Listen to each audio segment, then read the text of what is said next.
एक English poet हुए हैं, उनका ध्यान हमें आता है, एल्फ्रेड लॉर्ड टेनिसन। उनकी एक पोयम है क्रॉसिंग द बार।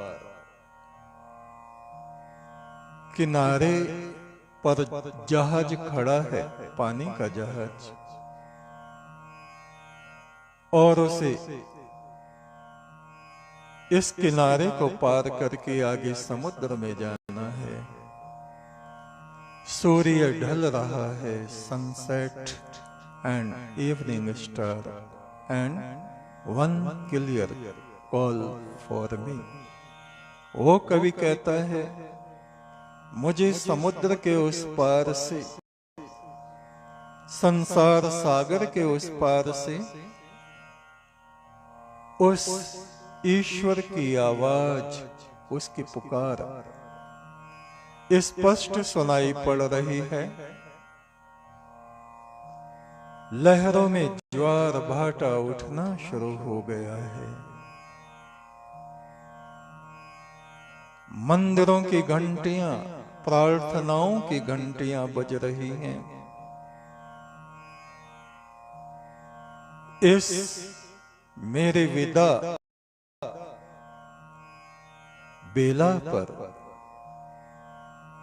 विदाई के समय कोई भी दुख ना करे, कोई आंसू ना बहाए, क्योंकि ये समय दुख का समय नहीं है।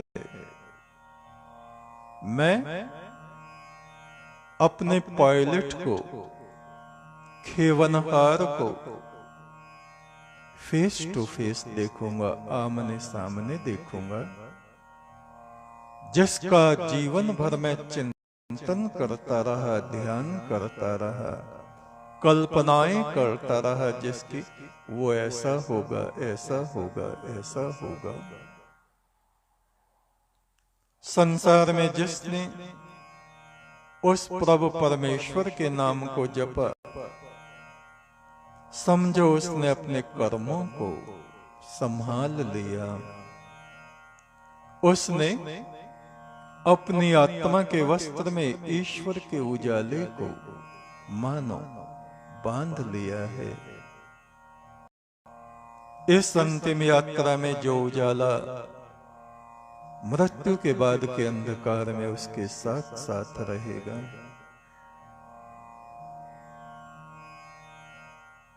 और वे लोग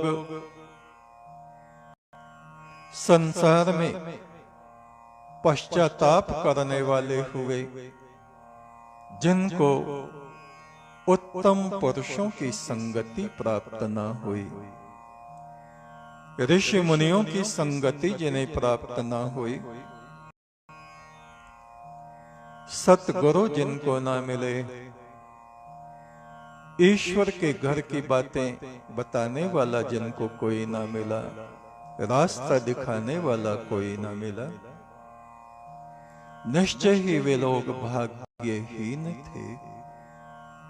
उल्टे कर्म करते रहे। सच्चे मोती जैसे मनुष्य जीवन में जो करना था वो कर ही नहीं पाए। इस शरीर के भीतर, इस आत्मा के भीतर ही वो सृजनहार, वो सच्चा प्रभु प्रीतम बसता था। वहां तो बसंत ऋतु आई हुई थी और हम जीवन के पतझड़ में कांटों के बीच यात्रा करते रहे। जिनको सतगुरु की सेवा मिली, उत्तम पुरुषों का संग मिला, जिनके हृदय में परमात्मा का प्रेम जागृत हुआ, उन्होंने ही संसार में निर्वाण पद को, आत्मा के परम शांत स्थिति को उन्होंने प्राप्त किया।